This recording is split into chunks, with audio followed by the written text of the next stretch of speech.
Espírito Santo, eu não tenho muita tendência. Eu sou neotestamentário. Os irmãos que me perdoem, mas se quiserem que eu também vos ensine acerca do Antigo Testamento, também sei. Mas eu sou neotestamentário porquê?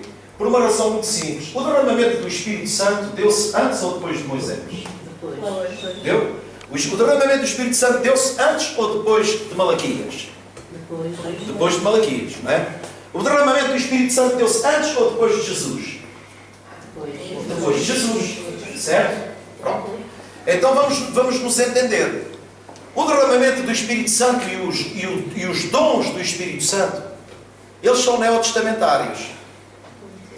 No Antigo Testamento, nós podemos ver atos de fé esporádicos. Porquê? Porque Deus escolhia as pessoas. Okay? Deus não usava quem queria ser usado. Deus usava quem Ele queria usar. E então Ele levantava os profetas, e os profetas é que eram ungidos. Ele levantava os reis é que eram ungidos. Ele levantava os sacerdotes é que eram ungidos. Portanto, eram pessoas específicas. Mas a profecia de Joel, como nós aprendemos, já se cumpriu. O Espírito foi derramado sobre toda a carne. E eu quero trazer-vos esta manhã algo muito importante. Será que o dom da fé se manifesta pelo nosso conhecimento bíblico? Não. Os dons de Deus não se manifestam por conhecimento bíblico. Sabia? Porque os dons de Deus não se aprendem. Eles se granjeiam. Os dons de Deus são manifestações espontâneas de Deus para um fim proveitoso. Mas você pode dizer assim, mas pastor, então eu não tenho fé. Nós vamos falar acerca do dom da fé. Eu não tenho fé. Nós temos a fé salvadora que nos foi ministrada através da palavra. Como é que eu conheci a pessoa de Jesus Cristo? Através da palavra. As Escrituras me revelaram a pessoa de Jesus. E Jesus me revelou o Pai. Eu conheço a Deus através da pessoa de Jesus Cristo. E me foi revelado através da pessoa do Espírito Santo. Vamos ver se nós compreendemos isto. Irmãos, eu nasci no meio católico. Meu pai foi sacristão. E a conversão dele só podia ter sido obra do Espírito Santo, não é? A minha mãe era uma pessoa extremamente apegada à religião. Não era de ir à igreja muita vez, nem nada disso, mas pronto, lá tinha a sua santinha e tudo mais. Mas a prova de Deus apresentar-nos a pessoa de Jesus Cristo através das Escrituras, através de mim, assim como também Deus usou outras pessoas para me apresentarem a Cristo, e para eu vir a crer e a converter, é mesmo assim que as coisas acontecem. E então eu comecei-lhes a falar da pessoa de Jesus de uma maneira diferente. Mas claro que eu errava porque era na carne, eu falava de Jesus de uma maneira muito, muito, muito rude. Ou seja, parecia que queria enfiar Jesus para lá abaixo. Que é o erro de muita gente. Graças a Deus hoje não tanta. Porque nós vamos aprendendo e vamos sendo esclarecidos a cada dia, não é? Eu tornava-me chato. Eu estava à beira do fanatismo. E então o que é que acontece? O dom da fé, diz a Bíblia em Romanos, que a fé vem pelo ouvir e o ouvir pela palavra de Deus. A fé vem pelo conhecimento da pessoa com quem nós nos queremos relacionar.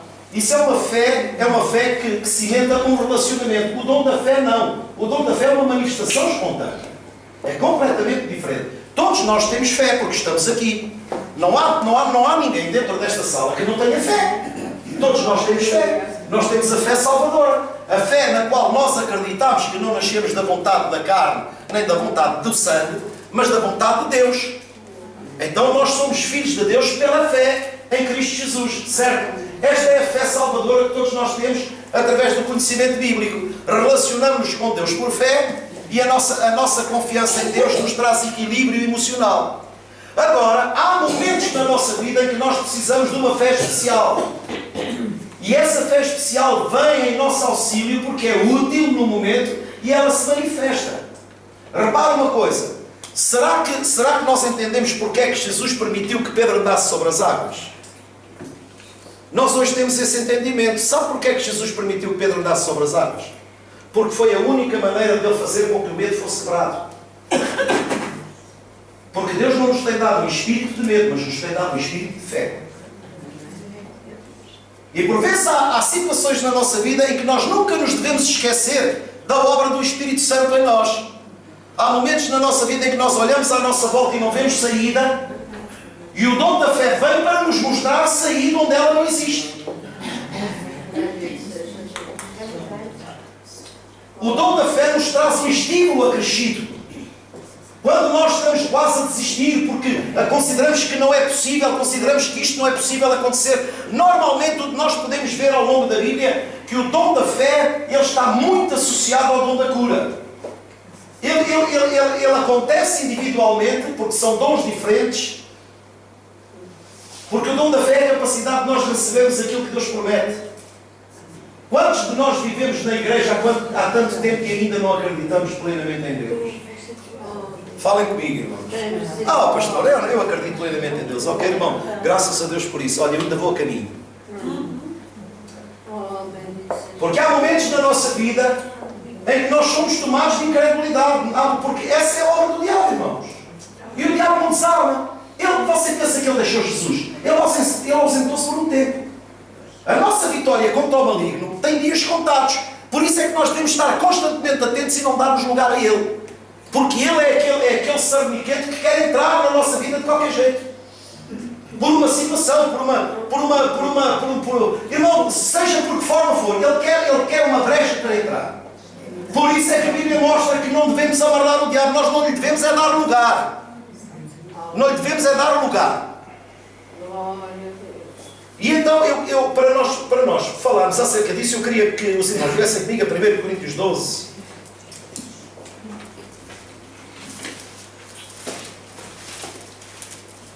Louvado seja o nome de Deus. 1 Coríntios 12, quando nós abordamos os dons, nós vimos em operação o Pai, o Filho e o Espírito Santo. Amém? Nós vimos a pessoa de Deus, nós vimos a pessoa do Filho e a pessoa do Espírito Santo. Diz assim, a respeito dos dons espirituais, portanto eu estou a ler do versículo 1 só para fazer uma introdução, uma breve introdução. A respeito dos dons espirituais, não quero, irmãos, que sejais ignorantes. Qual era o objetivo de Paulo? Era esclarecer a igreja. Não pensem que os dons são vossos. Os dons não são nossos. Os dons nos são ministrados no momento para um fim específico. Porque senão nós curávamos quando queríamos, libertávamos quando queríamos e fazíamos tudo quando queríamos. Então nós já não precisávamos de Deus porque éramos detentores dos seus dons. Então o que é que isto me ensina? Paulo estava a dizer, igreja, vocês têm que viver na total dependência de Deus. Não pensem que por se manifestarem os dons, que vocês já se garantem. Nada disso, porque um dia Deus tira o tapete e vai tudo ruir. Portanto, nós vivemos na dependência de Deus, na total dependência de Deus. E quero que eu diga uma coisa, e graças a Deus. Porque quanto mais nós dependemos de Deus, menos asneiras nós fazemos. E então diz, a respeito dos dons espirituais, não quero, irmãos, que sejais ignorantes. Eu quero que a igreja seja esclarecida, dizia Paulo. Não, Paulo estava a escrever uma igreja carnal. Carnal, irmãos. Muito pior que nós. E depois diz assim, sabeis que outrora eram gentios, ou seja, vocês sabem o que vocês eram.